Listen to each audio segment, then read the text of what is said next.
네, 안녕하세요. 산림 강의를 하고 있는 권현준입니다. 자, 이번 시간 23년도 1회차 복원된 CBT 산림산업계사 필기문제 풀이 시작하도록 하겠습니다. 자, 첫 번째 보시면은 파종하기 전에 종자의 정착 및 발화 그리고 어린 묘목의 발육이 잘 되도록 하기 위해서 정지 작업을 하는데 작업 순서를 물었습니다. 자, 통상적으로 작업 순서 같은 경우에는 밭갈이, 쇠토, 작상이라는 크게 세 가지 작업 단계를 거치게 되는데 시험에서는 주로 정의 문제 쪽보다는 순서 문제 위주로 많이 출제되는 편이니까 굳이 여러분께서 막 어렵게 이거 부가 내용들까지는 이해만 하시고요. 다 외우려고 하시기보다는 순서 정도만 일단 꼭 암기하고 가시면 좋을 것 같습니다. 자, 그래서 밭갈이 같은 건 뭐예요? 이름 그대로 부스러뜨리는 작업입니다. 토양을 일부 조금 더 부드럽게 해야지 어느 정도 심는 게 용이하겠고요.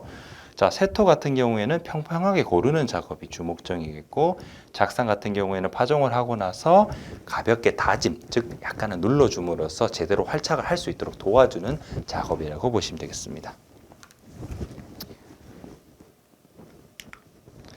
자, 다음은 산벌 작업의 작업 순서를 물었습니다. 자, 통상적으로 산벌 작업하면 뭐였다?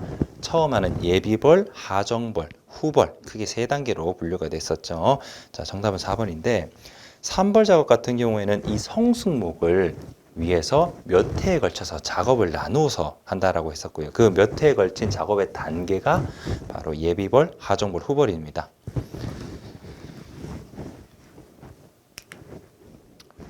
자, 다음 보시면은 뿌리에 근류를 가지는 근류라고 되어 있습니다.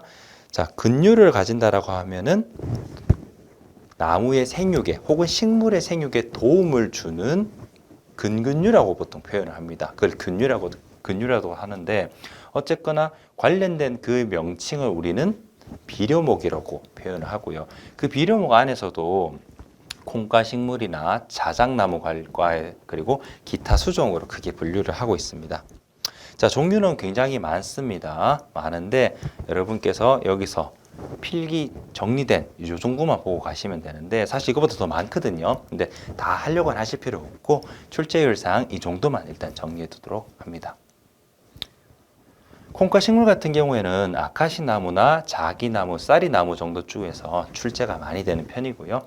자작나무과 같은 경우 오리라는 단어가 딱 들어가 있으니까 조금 외우기 좋겠죠. 자, 오리나무 쪽. 기타는 보리수나무나 보리장나무, 소기나무가 있겠습니다.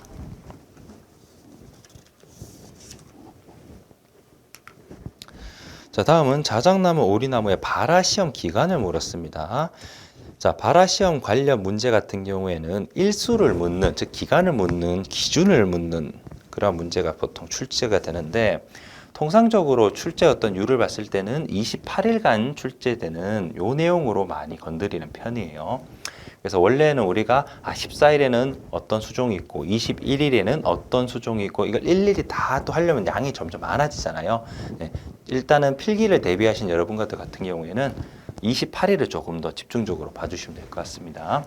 자, 그래서 소나무라든지 자작나무, 오리나무 같은 것들이 28일 정도의 발화 시험 기간을 가진다라는 거.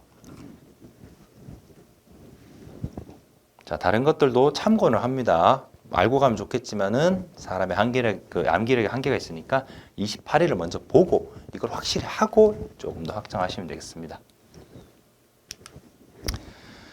자, 그 다음에는 수정이 되어서 종자가 성숙되어 가는 과정 가운데 배유 안에서 분화되면서 자엽이나 유화나 배축, 유군과 같은 것들을 형성하게 된다. 이때 침엽수의 자엽의 수를 물었습니다.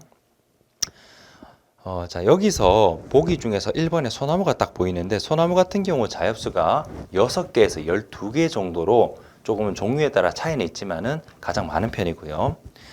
보기에 2, 3, 4에 있는 측백, 향나무, 주목과 같은 수종들은 자엽의 개수가 통상 2개 정도 내외를 가지는 편입니다. 예, 그래서 가장 많은 것은 1번 소나무가 되겠죠.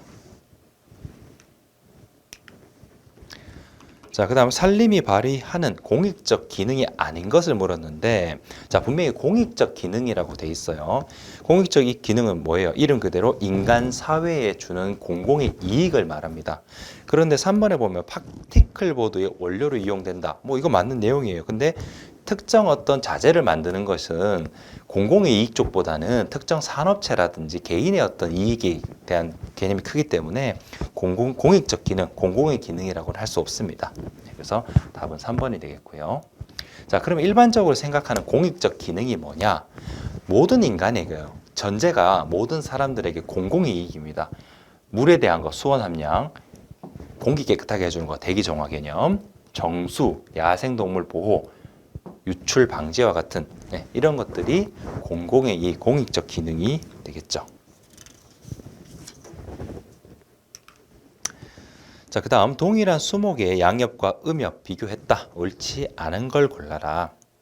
자, 2번을 보시면 음엽은 양엽보다 잎의 두께가 두껍다라고 돼 있는데 실제로 양엽이요. 평균적으로 봤을 때는 200마이크로 정도 두께의 세포를 가지고 있고요. 음엽은 75마이크로 정도 수준이에요. 크기를 굳이 평균적으로 비교를 하자면. 그래서 2배 이상의 차이가 나기 때문에 양엽이 더 두꺼운 편입니다. 그런데 2번에서는 음엽이 더 두껍다라고 했기 때문에 이 부분이 오류, 즉 틀렸다라고 보시면 돼요. 자, 그래서 양엽과 음엽을 비교한 내용 같은 경우에는 시험에서도 나름 은행식으로 반복적으로 출제되고 있기 때문에 자, 아래쪽 설명 한 번쯤은 다시 정리해 주시면 좋겠는데, 자, 양엽이 색이 더 진하고 잎이 두꺼워요.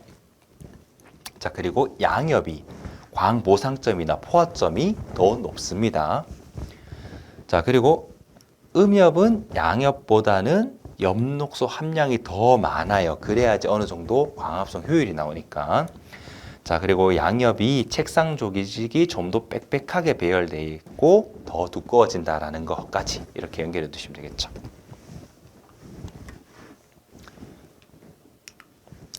자, 다음은 수강급의 기초에서 행해지는 감벌 방법, 틀린 것을 골라라. 자, 분명히 기준이 뭐예요? 수강급에 기초한다라고 되어 있습니다. 기준이 수강급이에요. 그런데 1번을 딱 보니까 정량감벌이 나오죠. 정량감벌은 정성관벌의 반대인데 보통 정성관벌이 뭐였어요? 수강급에 보통 기준을 두고 하고 있었죠. 그래서 정량관벌은 아래쪽 해설에도 있지만은 양을 기준으로 한다는 거예요. 자, 그 다음 최종원의 입지 조건. 자, 틀린 것을 골라라. 자, 최종원은 종자 생산을 목적으로 하는 곳이에요.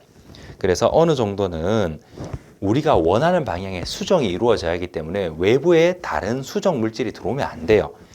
그래서 인분을 가능하면 차단하는 게 목적인데 2번을 보시면 500m 이내에 동종 인분이 있는 것.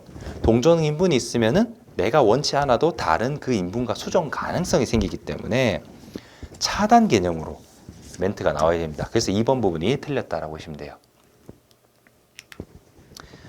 자, 그 다음 산가지치기의 실행 시기, 적합한 것을 골라라.